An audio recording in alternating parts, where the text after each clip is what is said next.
Hello बच्चों, आप सभी का एक बार फिर से स्वागत है आपके अपने यूट्यूब चैनल आनंद ऑनलाइन क्लासेस में।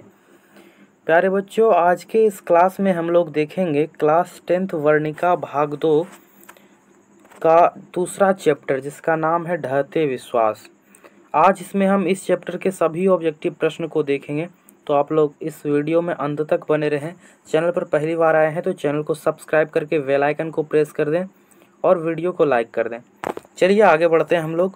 अच्छा, यदि आप लोग इस बार बोर्ड एग्ज़ाम 2024 की तैयारी कर रहे हैं तो आपके लिए ये वीडियो बहुत महत्वपूर्ण है, और अपने दोस्तों के पास भी शेयर कर दें जो विद्यार्थी इस बार 2024 बोर्ड एग्ज़ाम की तैयारी कर रहे हैं। चलिए आगे बढ़ते हैं।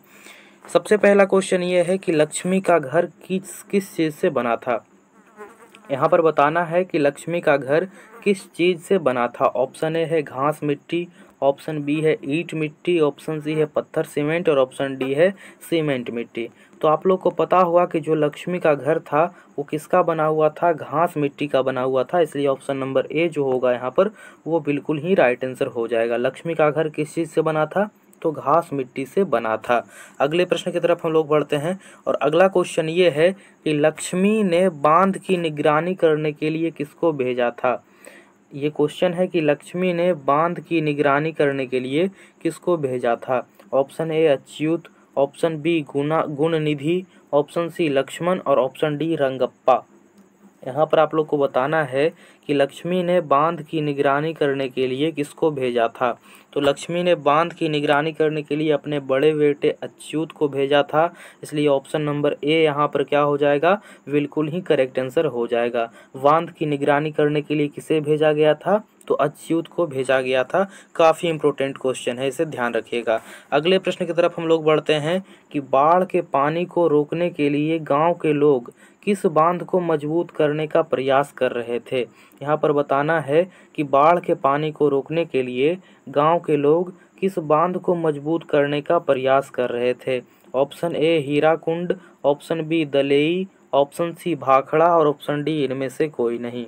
तो प्यारे बच्चों, आप लोग ध्यान रखिएगा कि बांध को मजबूत करने का प्रयास जो कर रहे थे वो दलेई बांध को मजबूत करने का प्रयास कर रहे थे। यानी ऑप्शन नंबर जो बी होगा यहाँ पर वो बिल्कुल ही करेक्ट आंसर हो जाएगा। किस बांध को मजबूत करने का बात कर रहे थे, तो दलेई बांध को मजबूत करने का बात कर रहे थे। अगले प्रश्न की तरफ हम लोग चलते हैं, और अगला क्वेश्चन क्या कहता है, ध्यान से समझिए कि लक्ष्मी का घर किस नदी के बांध के नीचे था। यहाँ पर बताना है कि जो लक्ष्मी का घर था वो किस नदी के बांध के नीचे था। ऑप्शन नंबर ए है Devi, option B Kosi, option C Ganga और ऑप्शन डी यमुना। तो आप लोग ध्यान रखिएगा, जो लक्ष्मी का घर था वो देवी नदी के किनारे था। यानी जो ऑप्शन नंबर ए होगा वो बिल्कुल ही राइट आंसर हो जाएगा। लक्ष्मी का घर किस नदी के किनारे था, तो देवी नदी के किनारे था। इस बात को आप लोग ध्यान रखिएगा। यानी यहाँ पर ऑप्शन नंबर जो ए है वो बिल्कुल ही राइट आंसर हो जाएगा। नेक्स्ट प्रश्न की तरफ हम लोग बढ़ते हैं कि लक्ष्मी के पति का नाम क्या था। यहाँ पर बताना है कि लक्ष्मी के पति का नाम क्या था। ऑप्शन ए है Lakshman, option B Suresh, option C Vishnu और ऑप्शन डी इनमें से कोई नहीं। तो आप लोग ध्यान रखिएगा कि जो लक्ष्मी के पति थे उनका नाम लक्ष्मण था। यानी ऑप्शन नंबर ए जो होगा यहाँ पर वो बिल्कुल ही राइट आंसर हो जाएगा। लक्ष्मी के पति का क्या नाम था, तो लक्ष्मण था। इस बात को आप लोग ध्यान रखिएगा। और अगला प्रश्न ये है कि लक्ष्मण कहाँ रहता था। यहाँ पर बताना है कि लक्ष्मण कहाँ रहता था। ऑप्शन ए है Delhi, option B Bhubaneswar, option C Agra और ऑप्शन डी कोलकाता। तो लक्ष्मण कहाँ रहता था, लक्ष्मण था यानी लक्ष्मी का पति था, वो कहाँ रहता था, तो वो कोलकाता में रहता था। इस बात को आप लोग ध्यान से समझ लीजिएगा। यानी ऑप्शन नंबर जो डी है यहाँ पर वो क्या हो जाएगा, बिल्कुल ही राइट आंसर हो जाएगा।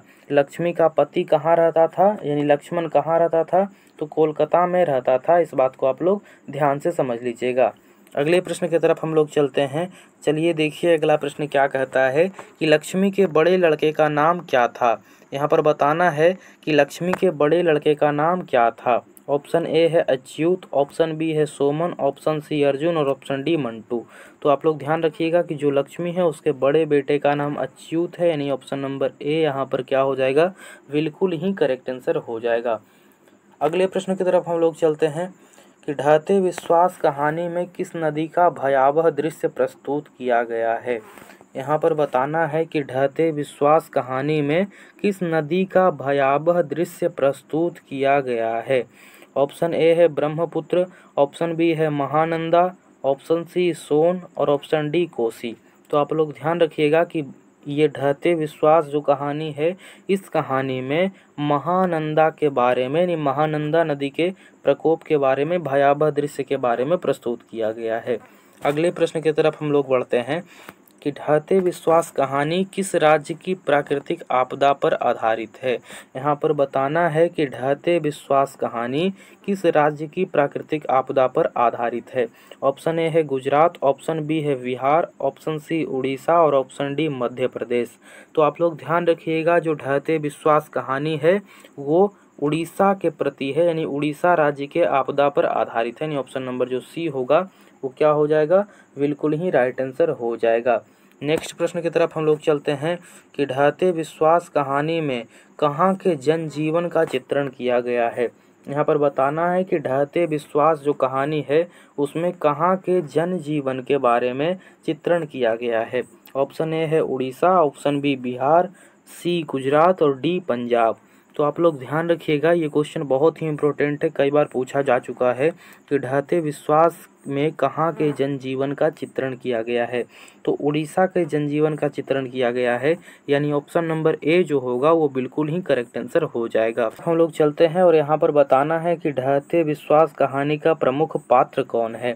ऑप्शन ए है Lakshmi, option B Sita, option C Gita और ऑप्शन डी मंगम्मा। तो आप लोग ध्यान रखिएगा कि ढहते विश्वास जो कहानी है इसके कहानीकार मतलब इसके प्रमुख पात्र कौन है। तो इसके प्रमुख पात्र लक्ष्मी है, यानी ऑप्शन नंबर ए बिल्कुल ही राइट आंसर हो जाएगा। ढहते विश्वास कहानी के प्रमुख पात्र कौन है, लक्ष्मी है, इस बात को आप लोग ध्यान रखिएगा। अगले प्रश्न की तरफ हम लोग चलते हैं कि लक्ष्मी किसके घर काम करके अपना गुजारा करती थी। यहाँ पर बताना है कि लक्ष्मी किसके घर काम करके अपना गुजारा करती थी। ऑप्शन ए है जमींदार के घर, ऑप्शन बी है तहसीलदार के घर, ऑप्शन सी है हवलदार के घर, ऑप्शन डी है पुलिस के घर। तो प्यारे कि जो लक्ष्मी थी वो किसके घर काम किया करती थी, तो तहसीलदार के यहाँ काम करती थी, यानी जो ऑप्शन नंबर बी होगा यहाँ पर वो बिल्कुल ही राइट आंसर हो जाएगा। किसके यहाँ काम करती थी, तो तहसीलदार के यहाँ काम करती थी। अगले प्रश्न की तरफ हम लोग चलते हैं कि लक्ष्मी के पास कितने बीघा खेत थे। यहाँ पर बताना है कि जो लक्ष्मी थी उसके पास कितने बीघा खेत थे। ऑप्शन ए है 1, ऑप्शन बी 2, ऑप्शन सी 3 और ऑप्शन डी 4। तो आप लोग ध्यान रखिएगा कि जो लक्ष्मी थी उसके पास कितने बीघा खेत थे, तो 1 बीघा खेत थे, यानी ऑप्शन नंबर ए यहाँ पर बिल्कुल ही राइट आंसर हो जाएगा। लक्ष्मी के पास कितने बीघा खेत थे, 1 बीघा खेत थे। और लास्ट में आप लोग को एक होमवर्क दिया जाएगा, उसका आंसर आप लोग को कमेंट बॉक्स में बताना है। तो आप लोग वीडियो में अंत तक बने रहें। चैनल पर पहली बार आए हैं तो चैनल को सब्सक्राइब कर दें और बेल आइकन को प्रेस कर दें। अगले प्रश्न की तरफ हम लोग बढ़ते हैं कि लक्ष्मण कहाँ नौकरी करता था। यहाँ पर बताना है कि जो लक्ष्मण था वो कहाँ नौकरी करता था। ऑप्शन ए है Delhi, option B Bengal, option C Calcutta और ऑप्शन डी मद्रास। तो प्यारे बच्चों आप लोग ध्यान से समझ लीजिएगा कि जो लक्ष्मण था वो कोलकाता में नौकरी करता था, यानी जो ऑप्शन नंबर सी यहाँ पर है वो बिल्कुल ही राइट आंसर हो जाएगा।